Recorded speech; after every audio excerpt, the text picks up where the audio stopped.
Hello guys, welcome back to solid movie stuff. నేను మీ SRB content లోకి వెళ్ళిపోదాం. దేవర movie గురించి ఆల్రెడీ మూవీ రిలీజ్ అయిన కొత్తలో జస్ట్ థియేటర్ లో చూసి గుర్తున్నంత వరకు దాన్ని డీటెయిల్ గా బ్రేక్ డౌన్ చేసి ఓ వీడియోలో పెట్టాను.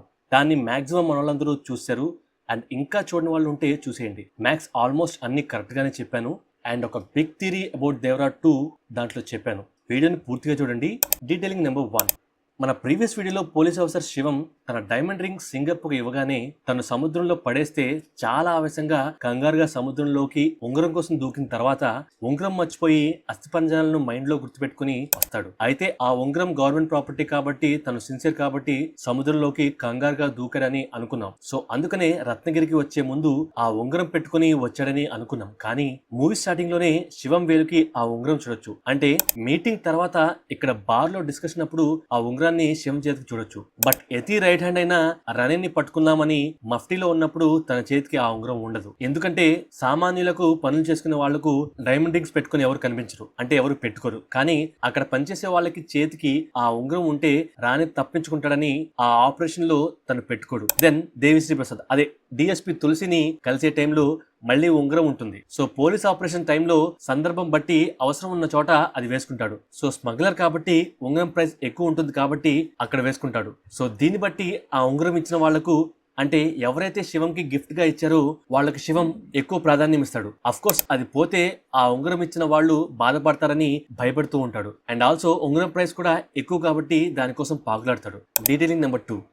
చాలా మంది మూవీ చూస్తున్న టైంలోనే అబ్జర్వ్ చేసి ఉంటారు. అదే దేవర టైటిల్ పడేటప్పుడు ఆ టైటిల్ సముద్రంలోని కత్తులతో ఏర్పడుతుంది అని. సో ఆ కెమెరాని సముద్రం అడుగున తీసుకువెళ్లి అక్కడున్న కత్తులతో టైటిల్ ని ఫామ్ చేస్తున్నట్లుగా చూపిస్తారు. అయితే ఆ టైటిల్ లో అన్ని కత్తులు ఆల్మోస్ట్ దేవర డి కత్తి కూడా టైటిల్ లాగా ముందుగానే ఫామ్ అవుతుంది. బట్ వి అనే లెటర్ లోని కత్తి పక్కన ఒక స్ట్రైట్ కత్తి లేట్ గా వచ్చి జాయిన్ అవుతుంది. అండ్ దానికి లెఫ్ట్ సైడ్ లో లెటర్ వి లో ఇంకొక పెద్ద స్ట్రైట్ కత్తి ఉంటుంది. సో మనం ఆల్రెడీ మూవీ చూసాం కాబట్టి ఆ సముద్రంలో ఉన్న కత్తులు అవి అలా పడేలాగా చేసింది, అవి అక్కడ ఉండడానికి కారణం వరా అని తెలుసు. అంటే వరా చేసిన విధ్వంసానికి ఆ వినాశనం జరిగి ఆ కత్తులు అలా సముద్రం అడుగున రక్తం వంటి తుప్పు పట్టి అలా నీటిలో దాగి ఉంటాయి. దాన్ని మళ్లీ పైకి లేపి టైటిల్ గా మనకు చూపిస్తున్నారు డైరెక్టర్ గారు. అంటే ఇంత ఘోరంగా అక్కడ మారణకాండ జరిగింది అని చెప్తున్నారు. కానీ ఐరనీ ఏంటంటే ఆ 5 ఎపిసోడ్స్ మనకు ఫస్ట్ పార్ట్ లో చూపించలేదు. అండ్ సెకండ్ పార్ట్ లో వరా విధ్వంసం చేసే ప్లేస్ ని మనకు ఆల్రెడీ ఈ పోస్టర్ రూపంలో చూపించారు. సో ఆ అస్థిపంజరాలు వాళ్ళు ఒకప్పుడు పట్టుకున్న కత్తులు అవన్నీ ఈ ప్లేస్ లోనే సముద్రం అడుగున మనుషుల శవాలుగా పడి అస్థిపంజరాలుగా మారి ప్రశాంతంగా సేద తీరుతున్నాయని చూపిస్తున్నారు. అండ్ రీసెంట్ గా ఎక్స్ లో ఎన్టీఆర్ గారి ఒక లుక్ అయితే హల్చల్ చేసింది. ఆ లుక్ ఈ పిక్ లోని సైడ్ యాంగిల్ అంట, అంటే టెస్ట్ లుక్. సో డైరెక్టర్ గారు తెలివిగా ఫ్రంట్ లుక్ ఎలా ఉంటుందో మనకు చూపించలేదు. సో టెస్ట్ షూట్ లో ఎన్టీఆర్ గారి గుబురుగడ్డంతో గొడ్డలి పట్టుకొని ఎతి టీం కోసం వెయిట్ చేస్తున్న స్టిల్స్ ని మనకు బ్యాక్ సైడ్ నుండి వదిలారు. సో ఈ పోస్టర్ గురించి మనం ప్రీవియస్ వీడియోలో డీటెయిల్ గా మాట్లాడుకున్నాం, ఒకసారి చూసేయండి. Detailing number 3. మూవీ స్టార్టింగ్ లో పోలీస్ మీటింగ్ తర్వాత శివం అండ్ గ్యాంగ్ అప్పటి బాంబేలోని ఒక బార్ లో కూర్చున్నప్పుడు ఆ బార్ లో మన శ్రీదేవి గారి పిక్ ని గమనించవచ్చు. శ్రీదేవి గారి కూతురు మూవీలో బార్ లో శ్రీదేవి గారి పిక్స్ ని మనకు చూపించారు డైరెక్టర్ గారు. 1996 లో అప్పట్లో శ్రీదేవి గారి హడావుడి వేరే లెవెల్ ఉండేది. అంటే అప్పటికే సీనియర్ ఎన్టీఆర్ గారి మూవీస్, ఏఎన్ఆర్ గారి మూవీస్ లో నెక్స్ట్ లెవెల్ బ్లాక్ బస్టర్స్ అందుకుని నాగార్జున గారితో ఆఖరి పోరాటం, 1990s లోనే జగదేక వీరుడు అతిలేక సుందరి మూవీ వచ్చి తెలుగులో ఒక ఊపు ఊపారు. అండ్ క్షణక్షణం ఇలాంటి టాప్ మూవీస్ లో చాలా బిజీగా ఉంటూ హిందీలో కూడా సైమల్టేనియస్లీ చేస్తూ ఉండేవారు. సో శ్రీదేవి గారి డాటర్ నటించిన మూవీలో శ్రీదేవి గారి పిక్స్ ని పెట్టారు. అంటే చిన్న ట్రిబ్యూట్ లాగా అనుకోవచ్చు. అంటే వాంటెడ్ గా కాకుండా సిచ్యువేషన్ కి తగ్గట్టుగా నార్త్ లో అవి ప్లేస్ చేశారు, విచ్ ఇస్ గుడ్ వర్క్ అని చెప్పొచ్చు. Detailing number 4. మూవీ స్టార్టింగ్ లో దేవర ఆ షిప్ ఎక్కిన తర్వాత నీళ్ళెందుకు తాగాడు అనే డౌట్ ఎవరికైనా వచ్చిందా? ఏముంది బ్రో, అది కూడా ఎలివేషన్ లో ఒక పాట, అయినా అందులో ఏముంది ఎలివేషన్ అని అంటారా? ఆర్ లేదు నీళ్లు తాగాలనిపించింది అందుకనే దేవర తాగాడని అంటారా? Yeah, second one is correct. అక్కడ నీళ్లు తాగడం ఎలివేషన్ కాదు, దేవరకు అవసరం. సో కొరటాల్ గారు సింపుల్ రెగ్యులర్ సీన్స్ ని మనకు చూపించారు. లైక్ స్విమ్మింగ్ చేసిన తర్వాత ఎవరైనా సరే ఎవరికైనా అలసటగా అనిపిస్తుంది, నీళ్లు కూడా తాగాలనిపిస్తుంది. బికాస్ బాడీ యాక్టివిటీ జరిగింది కాబట్టి, it's like a form of exercise కాబట్టి అది కూడా హెవీ ఎక్సర్సైజ్. అంటే స్విమ్ చేయడమే గ్రేట్ బాడీ యాక్టివిటీ, బట్ సముద్రంలో చేయడం బిగ్ టాస్క్. అండ్ పౌర్ణమి రోజు పెద్ద ఆటుపోట్ల మధ్య స్విమ్మింగ్ చేయడం very hard task, heavy body activity అక్కడ జరుగుతుంది. సో అలా సముద్రం మధ్యలో స్విమ్ చేశాడు కాబట్టి ఖచ్చితంగా గొంతు ఎండిపోతుంది. దానికోసమే ప్రత్యేకంగా సముద్రంలో వెళ్లే వాళ్ళు నీళ్లు పెట్టుకుంటారు. అలాగే దేవర్ కూడా స్విమ్ చేస్తూ వెళ్ళాడు కాబట్టి తనతో ఆ వాటర్ బాటిల్ ని తీసుకువెళ్లి స్విమ్ చేసిన తర్వాత తాగాడు. అండ్ మీరు గమనిస్తే అక్కడ మిగతా వాళ్ళ దగ్గర టార్చ్ లైట్స్ ఉంటాయి కానీ వాటర్ బాటిల్స్ ఉండవు. ఎందుకంటే వాళ్ళకి సంబంధించిన వాటర్ బాటిల్స్ ఆర్ క్యాన్స్ ఆ పడవలో ఉంటాయి. వాళ్ళు స్విమ్ చేసిన తర్వాత షిప్ లోకి ఎక్కడం లేదు కాబట్టి వాళ్ళ నడుంకి వాటర్ బాటిల్స్ ఉండవు. Detailing number 5. మూవీలో ఒక మిస్టేక్ దొరికింది. మనం వెతికితే ప్రతి మూవీలో ఏదో ఒక చోట ఏదో ఒక మిస్టేక్ దొరుకుతూనే ఉంటుంది. బట్ ఇది మిస్టేక్ కోసం వెతికింది కాదు, డీటెయిల్స్ వెతుకుతుంటే దొరికింది. టాస్క్ ఫోర్స్ హెడ్ శివంని ఫస్ట్ చూపించేటప్పుడు మనకు 1996 ఇయర్ ని చూపిస్తారు. దెన్ యతి అంతకంటే 3 months ముందే రత్నగిరికి వెళ్ళాడు. అండ్ శివం సింగప్పను కలిసిన తర్వాత సింగప్ప 12 years బ్యాక్ జరిగిన దేవరా స్టోరీని ఆఫీసర్ శివంకు చెప్తూ ఉంటాడు. సో 1996 - 12 years అంటే 1984. సో 1984లో దేవర దుడ్డిచ్చి చదివించే ఈ కిడ్ అంటే డబ్బులిచ్చి చదివించే ఈ కిడ్ ఒక రాబరీలో చనిపోతాడు. 1984 అంటే అప్పటికి ఎర్ర బస్సులు ఉండేవి. సో డైరెక్టర్ గారు చాలా బాగా కేర్ తీసుకుని ఎర్ర బస్సులను తయారు చేయించారు. అండ్ బస్ లోపల టికెట్ కి సరిపడా చిల్లర ఇవ్వవలను అని రాసి ఉంది. అది 2024లో కూడా మన తెలుగు స్టేట్స్ లో అలాగే ఉంటుంది. అండ్ 1984లో కూడా రాయొచ్చు. అండ్ నో స్మోకింగ్, బస్సులో పొగ తాగరాదు అనే దాని గురించి కూడా ఒక వార్నింగ్ ఉంది. అదంతా ఓకే, బట్ అదే బస్సులో ఈ పిక్ లో టికెట్ లేని ప్రయాణం నేరం, అందుకు ₹500 అని కనిపిస్తుంది. అంటే 500 ఇండియన్ రూపీస్ ఫైన్ అని దాని అర్థం. సో 1984లో ₹500 అంటే చాలా చాలా ఎక్కువ. అంటే ఇప్పటి 2024లోని స్టేట్మెంట్ ని వాళ్ళు ఎరేస్ చేయడం మర్చిపోయారు. ఎందుకని పర్టికులర్ పాయింట్ ని హైలైట్ చేసి చెప్తున్నాను అంటే డైరెక్టర్ గారు ఈ మూవీలో డీటెయిలింగ్ నెక్స్ట్ లెవెల్లో పెట్టారు. అంటే ప్రతిదీ జాగ్రత్త తీసుకున్నారు. దానికి ఎగ్జాంపుల్ లైక్ 1996లో బార్లో శ్రీదేవి గారి పిక్స్ అండ్ అందులో తన కూతురు ఫస్ట్ తెలుగు మూవీలో ఆర్గానిక్ గా ఆ పిక్ ని ప్లేస్ చేయడం అండ్ టైగర్ ష్రాఫ్ గారి ఫాదర్ జాకీ ష్రాఫ్ గారిని ప్లేస్ చేయడం. ఫస్ట్ టైం భైరా కోసం వెళ్తున్న శివం వాడే జిప్సీస్, అప్పట్లో జిప్సీస్ బాగా ఫేమస్ అండ్ వాటి రిజిస్ట్రేషన్ ప్లేట్స్ మీద BMB అని ఉంది, అంటే బాంబే రిజిస్ట్రేషన్ అని అర్థం. సో అలాంటివి బాగా కేర్ తీసుకున్నారు. అండ్ పల్లె వెలుగు బస్సును ఎర్ర బస్ గా మార్చి అంతా బాగా సెట్ చేసిన తర్వాత ఒక చిన్న మిస్టేక్ జరిగితే ఏమవదు.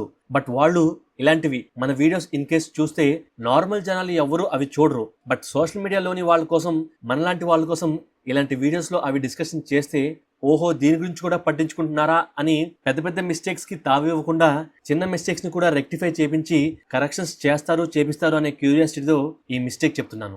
ఎందుకంటే మనం చేసిన hit to break down videos లో డీటెయిల్స్ చెప్తూ అప్పట్లోనే కొన్ని థీరీస్ ని బిల్డ్ చేస్తే డైరెక్టర్ గారు ఓపెన్ గానే థీరీస్ కరెక్ట్ అని చెప్పను, రాంగ్ అని చెప్పను, బట్ బాగున్నాయి అంటూ కామెంట్ చేశారు. సో అలాగే ఇఫ్ ఇన్ కేస్ మన వీడియోస్ దేవరా టీమ్ లో ఎవరన్నా చూస్తే దేవరా పార్ట్ 2 కోసం తీసుకునే కేర్ లో కొద్దిగా ఎక్స్ట్రా కేర్ తీసుకుంటారు అని చెప్తున్నాను. అండ్ ఆర్గానిక్ గా రియాలిటీకి దగ్గరగా కొన్ని సీన్స్ ని డైరెక్టర్ గారు డిజైన్ చేశారు, చూపించారు. లైక్ క్లైమాక్స్ లో పడవ సీన్ డీటెయిల్, అది మన 13th డీటెయిల్లో చెప్పాను. And next detailing 6.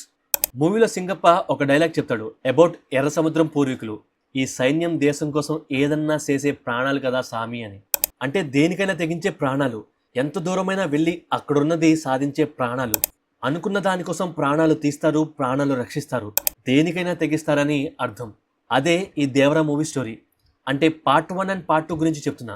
వరా చేసే పని కేవలం వాళ్ళ నాన్న కోసమే కాదు, వాళ్ళ పూర్వీకుల పేరుని నిలబెట్టడం కోసం. వారు ఒకప్పుడు అమితంగా ఇష్టపడి ప్రేమించి చేసిన ఒక పని, అదే దేశ రక్షణ.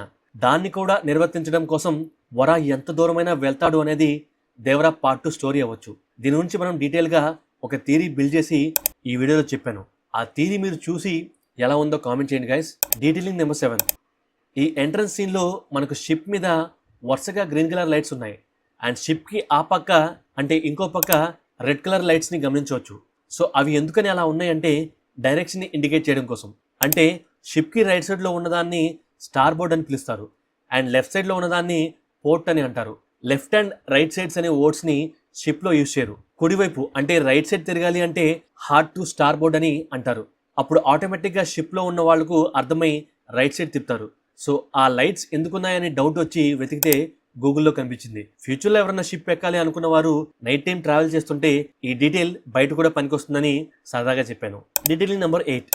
Indian coast guard eastern regional officer Irfan అని చెప్పి warrant to search this ship అని we have information that some illegal weapons and ammunitions are coming from Russia అనే డైలాగ్స్ ఉంటాయి.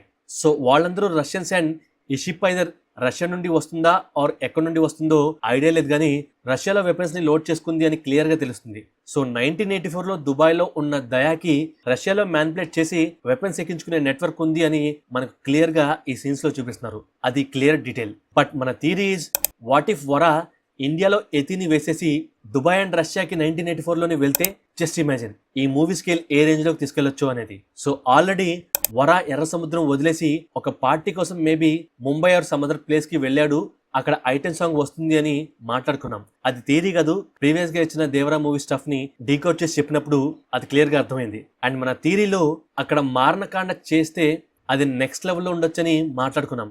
సో ఇఫ్ ఇన్ కేస్ ఆ సీన్ ఉంటే దెన్ ముంబైలో ఎతిని భయపెట్టి మళ్ళీ ఎర్ర సముద్రం వచ్చేలాగా చేసి సముద్రం మధ్యలో తనని వేసేస్తే, ఆర్ ఇదంతా కాదు ఎతిని వేసిన తర్వాత వరా దయాను వెతుక్కుంటూ దుబాయ్ రష్యా వెళ్ళి ఎంక్వైరీ చేసి అక్కడ వెంబడించి దయాకు ప్రాణభయం కలిగించి చివరకు దయా పారిపోయి దాక్కుంటే దెన్ అక్కడ నుండి తిరిగి ఇండియా వచ్చేసిన తర్వాత తనని వెతుక్కుంటూ వచ్చిన దయాను సముద్రం మధ్యలో వేసేసి వరా దయాను పాతేశాడేమో. సో చాలా మంది ఆ అస్థిపంజరాలు ఎతిదేమో అనుకుంటున్నారు. బట్ వాట్ ఇఫ్ అది వాళ్ళన్న దయాదైతే? సో ఓ ఇంటర్వ్యూలో చెప్పినట్లుగా ఆ ఇంపార్టెంట్ పర్సన్ దయా అయితే. సో ఇలా చాలా థియరీస్ ఉన్నాయి. సో దేవరా పార్ట్ 2 గురించి మూవీ టీం నుండి అఫీషియల్ గా అప్డేట్ వచ్చినప్పుడు మాట్లాడుకుందాం. Detailing number 9.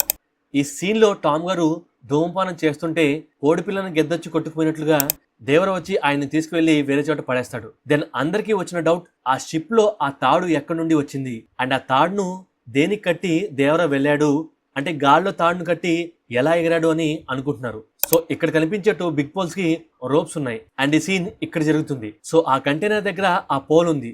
సో అలా స్వింగ్ అవుతూ వెళ్ళి టామ్ గారిని తీసుకెళ్లొచ్చు. సో కొట్టాల్ గారు మంచి హోంవర్క్ చేసి ఆ సీన్ తీశారు, అంతేగాని గాల్లో దీపం పెట్టి దేవరను ఎగిరించలేదు. సో ఆ పోల్ సహాయంతో లిటరల్ గా పాసిబుల్ అయ్యేలాగా చేశారు, అది కూడా లాజికల్ గా. Detailing number 10. Interval fight scene మండపాల ఒడ్డు కాడ జరుగుతుంది. అదంతా కంప్లీట్ అయిన తర్వాత వరా అండ్ గ్యాంగ్ వచ్చి అక్కడున్న వాళ్ళను సముద్రం ఒడ్డున పడేసి ఈ రాయి మీద రాసి వెళ్ళిపోతారు.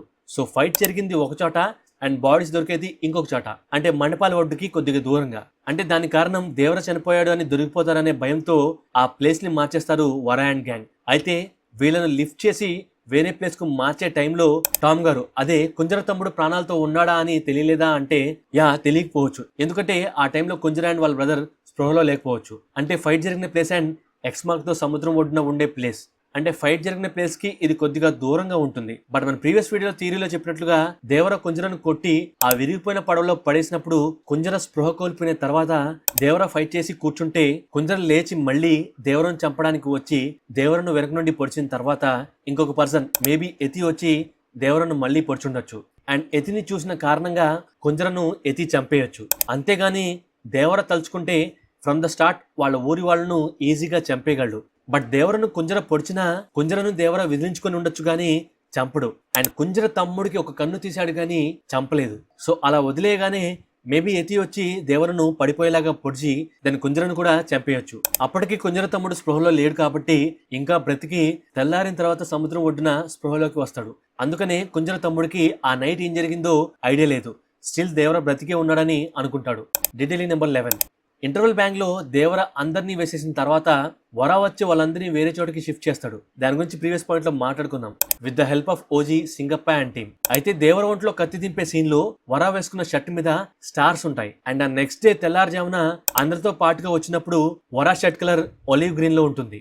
సో ఆ నైటే వీళ్ళందరూ వెళ్లి శవాలను వేరే ఒడ్డు కాడ ఎక్స్ ఆకారంలో పేర్చేసి దేవర రాసినట్లుగా రక్తంతో ఆ రాయి మీద రాసి ఎవరింటికి వాళ్ళు వెళ్ళిపోతారు. సరే వరా ఆ ఒడ్డుకు రావడానికి కారణం ఏమై ఉంటుంది అని ఆలోచిస్తే మూవీలోనే మనకు క్లియర్ గా చెప్పారు, దేవర సముద్రం మీదకు వెళ్తేనే వరా అండ్ వరా వాళ్ళ నానమ్మ దేవర వచ్చే వరకు నిద్రపోరు. మరి అలాంటిది దేవర ఊర్లోనే ఉంటే ఖచ్చితంగా దేవర వచ్చే వరకు వరా అండ్ వాళ్ళ నానమ్మ నిద్రపోరు. సో వరా వాళ్ళ అమ్మ చెల్లి ఇంటికి వెళ్ళిన తర్వాత వరా వాళ్ళ నాన్నను వెతుక్కుంటూ మండపాల ఒడ్డుకాడికి వచ్చి ఉండొచ్చు. ఎగ్జాక్ట్లీ అక్కడికే ఎలా వచ్చాడు అంటే మేబీ దేవర వెళ్ళడం చూసుండొచ్చు, బట్ పెళ్లి హడావుల్లో పట్టించుకుపోయి ఉండొచ్చు. బట్ ఎప్పుడైతే సమయం గడుస్తున్నా ఇంకా రాకపోవడంతో తను ఆ మండపాల ఒడ్డుకి వెళ్ళుండొచ్చు. సో అలా అక్కడికి వెళ్ళి చూసినప్పుడు ఇలా వాళ్ళ నాన్న చావు బతుకుల్లో ఉండి ఉండొచ్చు. Then body shifting and making x mark ఆ పనులన్నీ చేసి అంటే రాయి మీద అవన్నీ రాసి షర్టు మార్చుకొని సైలెంట్ గా పొద్దున్నే సింగప్తో ఇలా వచ్చుండొచ్చు. అండ్ సింగప్ప అండ్ వరా ఇద్దరు బాధపడ్డాన్ని మనం ఈ సీన్ లో చూడొచ్చు. అది దేవర వెళ్ళిపోయినందుకు కాదు, దేవర చనిపోయినందుకు. అందుకనే సింగప్ప వరాని హత్తుకుంటాడు. Detailing number 12. సెకండ్ హాఫ్ లో ఆయుధ పూజలో ఫైట్ జరిగినప్పుడు నేను మూవీలో చూసినప్పుడే నాకు క్లియర్ గా అర్థమైంది. ఫైట్స్ మధ్యలో దుమ్మి లేపి ఆ గ్యాప్ లో ఎక్స్ప్రెషన్ మార్చి వరా కొడుతున్నాడు అనేది. సో ఆ సీన్స్ నేను మూవీలో ఎంజాయ్ చేశా, బాగా అనిపించింది. అక్కడ ఆ ఫైట్ ఓకే గుడ్, తెలివిగా కొడుతున్నాడని అనుకున్నాం, బానే ఉంది. బట్ నెక్స్ట్ సీన్ లో రాయప్ప వెళ్ళి వరా గురించి ఎలివేషన్స్ ఇస్తున్నప్పుడు దెన్ ఐ ఫెల్ట్ హై. ఏమన్నా చెప్పాడా? ఒక నార్మల్ ఫైట్ అని అనుకునే వాళ్లకు, అంటే డీటెయిలింగ్స్ ఏమీ చూడకుండా జస్ట్ తెలివి యూజ్ చేసి కొట్టాడు అని అనుకునే జనాలకు రాయప్ప వచ్చినప్పుడు ఏం జరగనట్టు అందరూ అంతా మర్చిపోతే మంచిది బైరా అని అంటాడు. వాడు కలిపిన మత్తు మందికే పడినారు అంటే పొద్దున కల్లా మత్తు దిగాల, కానీ వాళ్ళు మంచం కూడా దిగల. ఆయుధ పూజలో మీరు వాడి కంట్లో బెరుకునే చూసుంటారు, నేను వాడి దెబ్బలో ఓడిపుని చూసినా, దేవర లెక్క బలాన్ని చూసినా అని అంటాడు. సో వర భయంతో కొడితేనే ఇలా ఉంటే, అలాంటి వాడు తెగబడితే అనే మీనింగ్ వచ్చేలాగా రాయప్ప భైరాకు ఆ ఎలివేషన్స్ ఇస్తుంటే రైటర్ కొరటాల శివ గారి రైటింగ్ కనిపించింది. అండ్ ఆ సీన్ లో మెల్లిగా సముద్రపు అలలు ఎగసి పైకి ఇంకా పైకి వచ్చినట్లుగా అనిరుద్ధ్ గారి బీజిఎం కొట్టారు, మామూలుగా లేదు. అండ్ అదే ఫైట్ గురించి మన ట్రైలర్ బ్రేక్ డౌన్ లో చెప్పినట్లుగా వర ఆ స్తంభం మీదకి ఎక్కుతున్నప్పుడు అది ఊగుతూ ఉంటుంది. చాలా ఆర్టిఫిషియల్ గా సెట్ లోని ప్రాపర్టీ లాగా క్లియర్ గా అనిపించింది అని మాట్లాడుకున్నాం. బట్ అదే ఫైట్ లో లాస్ట్ పర్సన్ తో ఫైట్ చేస్తున్నప్పుడు తను వరా కాళ్ళను పట్టుకుని రింగ రోజెస్ ఆడుతూ ఇంకొక షార్ట్ గా ఉన్న స్తంభానికి వేసి కొడుతున్నప్పుడు ఆ స్తంభం సాలిడ్ గా అలాగే కదలకుండా ఉంటుంది, చిన్నగా షేక్ అవుతుంది, బట్ అది కామన్. బట్ ఈ సేమ్ సీక్వెన్స్ లో ఒక చోట కేర్ తీసుకుని ఇంకొక చోట వదిలేయడం ఇస్ నాట్ కరెక్ట్. అయితే 2 చోట్ల పట్టించుకోవాలి, లేదా 2 చోట్ల వదిలేయాలి, అప్పుడు ఏ గోలా ఉండదు. సో ఈ మూవీ ఒక పార్టీ అయితే దాని గురించి మాట్లాడకపోయినా పర్లేదు, బట్ సెకండ్ పార్ట్ ఉంది కాబట్టి అది కూడా నెక్స్ట్ లెవెల్ మాస్ గా ఉండబోతుంది కాబట్టి, సో అందులో లాజిక్స్ ని అయితే కంప్లీట్ గా వదిలేయాలి, లేదా కంప్లీట్ గా పిన్ టు పిన్ పట్టించుకోవాలి. ఎందుకంటే నేను మన ఛానల్లో మాట్లాడకపోయినా ఎవరో ఒకరు ఇన్స్టాలో, ట్విట్టర్ లోను లేదా యూట్యూబ్ ఛానల్లోనూ చాలా వెటకారంగా చెప్తూ ఉంటారు. ఇది ఈ సినిమా కోసమే కాదు, ముఖ్యంగా మన తెలుగులో వచ్చే అన్ని మూవీస్ గురించి చెప్తున్నాను. So detailing number 13. Climax boat fight లో ఫస్ట్ టైం మంటలు వచ్చేది వరా ఉన్న బోట్ లో. దానికి కారణం వరా ఉన్న బోట్ లో వాళ్ళు తెచ్చుకున్న లాంతర్.